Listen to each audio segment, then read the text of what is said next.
بسم اللہ الرحمن الرحیم۔ میرے محترم ناظرین و سامعین، السلام علیکم ورحمۃ اللہ وبرکاتہ۔ گزشتہ روز میں نے آپ سے وعدہ کیا تھا کہ میں آپ کو جنات کے وہ واقعات جو میری ذات کے ساتھ پیش آئے وہ میں آپ سے شیئر کروں گا۔ پہلی بات تو یاد رہے، یہ جنات والے واقعات عام لوگوں کے ذہن میں نہیں آتے۔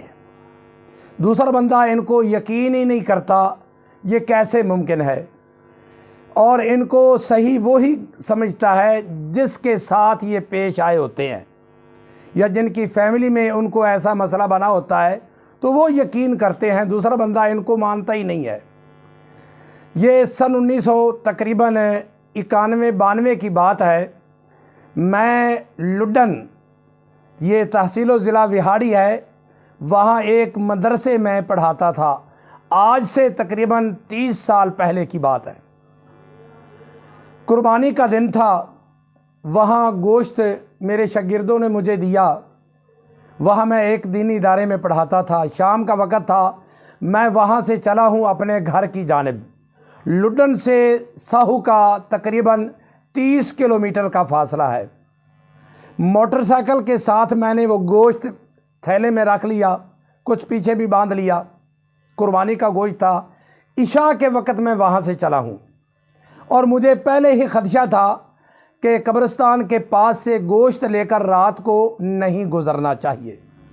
مجھے ڈر تھا، مگر پھر بھی میں نے سوچا کہ میں آیت الکرسی پڑھتے ہوئے اور دم درود کرتے ہوئے گھر پہنچ جاؤں گا۔ اکیلا میں تھا۔ جب میں لڈن سے چلا تو تقریباً 4-5-7 کلومیٹر کے فاصلے پر پل کریم شاہ ایک سٹاپ آتا ہے، وہاں پہ قبرستان تھا، وہاں سے تو میں گزر گیا۔ مگر پل کریم شاہ سے گزرنے کے بعد پھر جب آگے اڈا کچی پکی اور شہر ہے مراد علی کے پاس اڈا ریتیاں ہے، وہاں جب میں پہنچا تو اڈا ریتیاں کے پاس قبرستان ہے جھنگ۔ اس جھنگ کے سامنے ایک درخت تھا بر لب سڑک، ون کا درخت تھا۔ ون ایک جال کا درخت کو کہتے ہیں۔ وہاں کے پاس سے گزرا، رات کے تقریباً 9:30-10 کا ٹائم تھا، عشاء کے کافی دیر بعد۔ تو اتنا سخت مجھے وہ ڈھیلا لگا، روڑا لگا، مٹی کا تھا، اگر میرے سر میں لگتا یا جسم پہ لگتا تو اتنا زوردار تھا کہ سوراخ ہو جاتا، مجھے ایسا لگتا ہے، اور میں وہاں سے آگے پیچھے نہ جا سکتا۔ مگر اللہ پاک نے مجھے بچایا، اور وہ ڈھیلا موٹر سائیکل کا جو آگے والا ہینڈل ہے، درمیان میں ایک سریا سا ہوتا ہے، اس جگہ لگا، بہت زوردار لگا۔ میں نے آیت الکرسی پڑھنی شروع کی اور 4 کل پڑھنے شروع کیے، اور کپ کپی میرے جسم پر طاری ہو گئی۔ پھر میں اپنے گھر تک پہنچ گیا، جو وہاں سے تقریباً 5-7 کلومیٹر کا فاصلہ تھا۔ تو پھر میں نے سوچا کہ آئندہ رات کو گوشت لے کر ویرانے سے نہیں گزرنا چاہیے۔ یہ تو کلام کے ذریعے میں بچ گیا اور ان کا نشانہ خطا ہو گیا۔ ایک یہ واقعہ۔ دوسرا یہ واقعہ، یہاں جس جگہ میں یہ اپنی ویڈیو بنا رہا ہوں، یہ جامعہ مسجد نظامی ہے۔ مجھے یہاں تقریباً 28 سال ہو گئے۔ جب میں نیا آیا تو ایک بچہ آیا اور کہنے لگا، قاری صاحب میرے بھائی کو تکلیف ہے، تو آپ مجھے میرے گھر امی بلا رہے ہیں کہ آپ دم کریں آ کر۔ میں ان کے گھر چلا گیا بچے کو دم کرنے کے لیے۔ تو جب دم کرنے لگا تو اس کے اندر وہ جنات جو بھی تھے وہ آ گئے۔ مجھے اپنے مرشد نے بتایا تھا کہ جنات جس کے اندر ہو اس کی چیچی پکڑ لینی چاہیے یا بالوں سے پکڑ لینا چاہیے، اور وہ قابو آ جاتے ہیں، اور بندہ ان سے جو بھی بات پوچھنا چاہے وہ پوچھ لیتا ہے۔ تو میں نے ان کی چیچی پکڑی بائیں ہاتھ کی، اس میں وہ حاضر ہو گئے۔ میں دم درود کرتا رہا، آیت الکرسی پڑھنی ہوتی ہے اور سورہ مزمل پڑھنی ہوتی ہے، جو بھی اس کے علاوہ کلمہ کلام تھا وہ اس کے اندر آ گئے۔ تو میں نے پوچھا، یار تم اس کو کیوں تنگ کرتے ہو؟ تھوڑی دیر کے بعد وہ بولے، اس کی آواز بڑی ہے، بہت پیاری آواز ہے اس شخص کی، تو لہٰذا اس کو کہو کہ ہمیں نور جہاں کے گانے سنائے۔ میں حیران ہو گیا۔ میں نے کہا، یار وہ آپ کیسی فرمائش اس سے کر رہے ہیں؟ ان ہوائی چیزوں سے میں نے کہا۔ کہنے کہ نہیں، ہم جب تک ایسے گانے نہیں سنیں گے نا ہم اس کی جان نہیں چھوڑیں گے۔ تو بالآخر اس نے ایک دو شعر پڑھے اور اس کے بعد اس کی جان چھوڑ گئے۔ پھر میں نے ان سے پوچھا کہ بچہ کام کیا کرتا ہے؟ تو انہوں نے بتایا یہ بکریاں چراتا تھا آج سے 2-3 سال پہلے، اب شہر آ گئے ہیں تو وہاں سے اس کے پیچھے وہ پڑے ہیں۔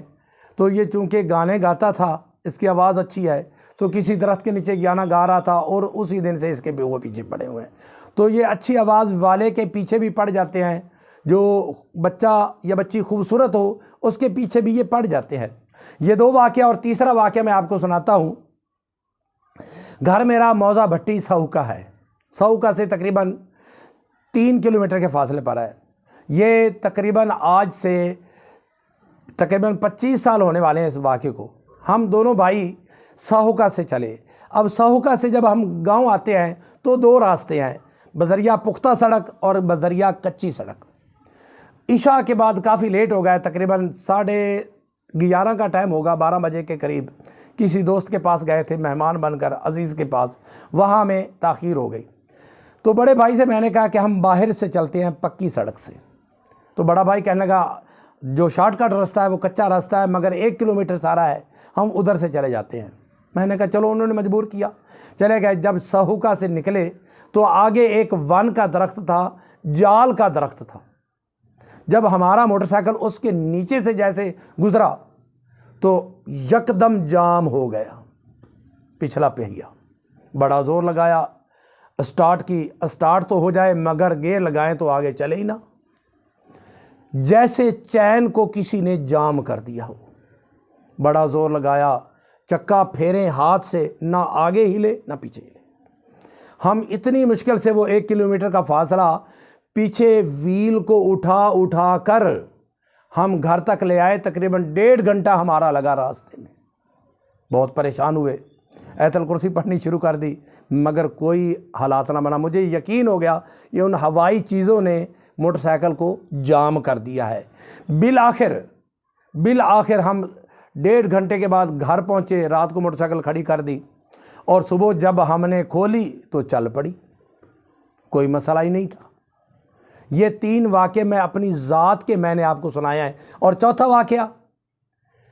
واقعہ جو میری ذات کے ساتھ پیش آیا، ہمارے کسی عزیز کے پاس وہ جنات آتے تھے۔ میں ان کو کہتا تھا، جب وہ آتے میرے ساتھ باتیں کرتے تو میں ان کو کہتا کہ مجھے کوئی نشانی دو آپ اپنی۔ وہ کہنے لگے قاری صاحب آپ کو نشانی دے دیں گے۔ ایک دن ایسا ہوا، میں 7 دنوں کے بعد جب گاؤں گیا، میرا لوہے کا بکسا تھا جو بند ہوتا تھا، تالا لگا ہوتا تھا۔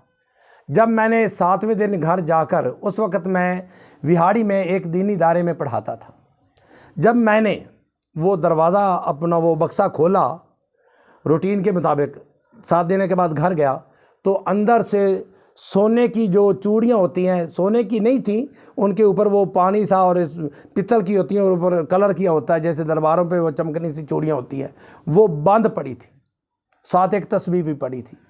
میں نے کہا چابی میرے پاس ہے، گھر والوں کو کہا یہ کہاں سے آ گئی؟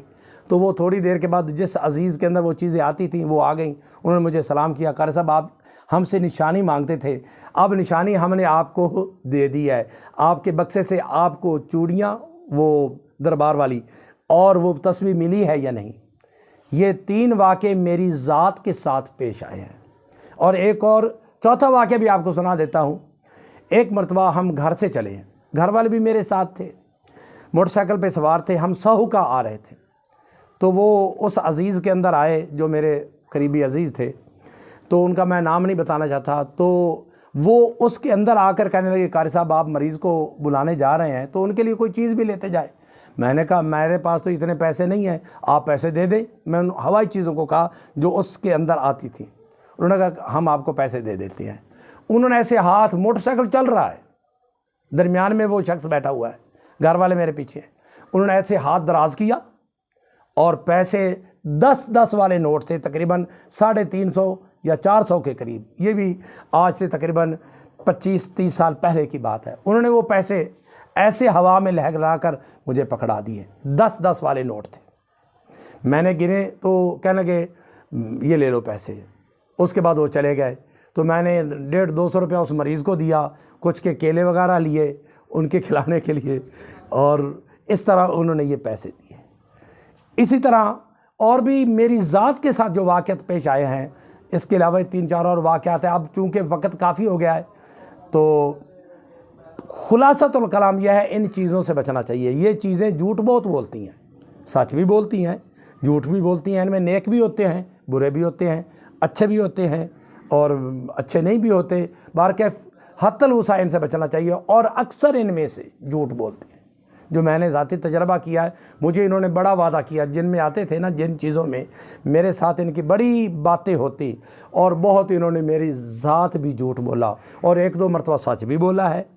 تو یقیناً یہ ہر جگہ رہتے ہیں، مساجد میں رہتے ہیں، درباروں پہ رہتے ہیں، اس کے علاوہ قبرستان میں بہت زیادہ رہتے ہیں۔ تو گوشت رات کو لے کر نہیں نکلنا چاہیے۔ اللہ تعالیٰ ہمیں سمجھ اور سوچ کی توفیق عطا فرمائے۔ والسلام ورحمۃ اللہ۔